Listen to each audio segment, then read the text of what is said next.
Guys, welcome to this new lecture. In this new lecture we would be talking about Kubernetes service.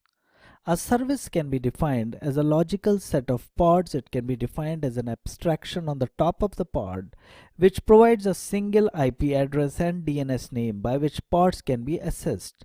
With service it is very easy to manage load balancing configuration. It helps pods to scale very easily. A service is a REST object in Kubernetes whose definition can be posted to Kubernetes API server on the Kubernetes master to create a new instance. Service without selector. As you can see in the configuration here, where I'm just marking through by a mouse cursor, the above configuration will create a service with the name assigned to it. Okay.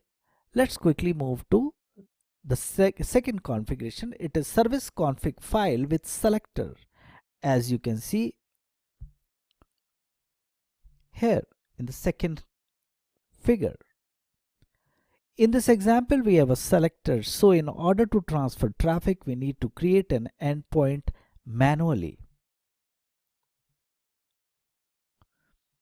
As you can see here. In the above code, we have created an endpoint which will route the traffic to the endpoint defined as 192.168.168.40 and port 8080. Multi-port service creation. Now, in multi-port service creation, you can see the config here.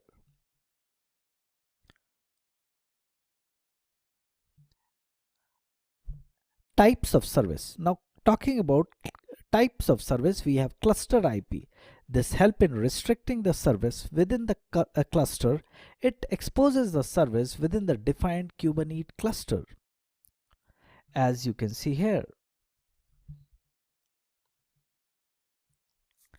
at the top.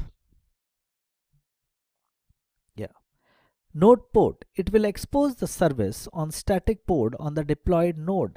A cluster IP service to which node port service will route is automatically created. The service can be accessed from outside the cluster using the node IP node port, as you can see here.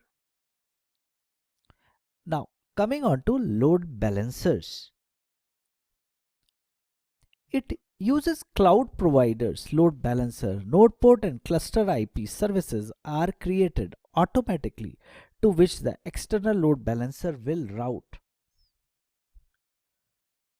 A full service YAML file with service type as node port is as below, as you can see on the screen right now, and I would highly suggest that students should create one themselves.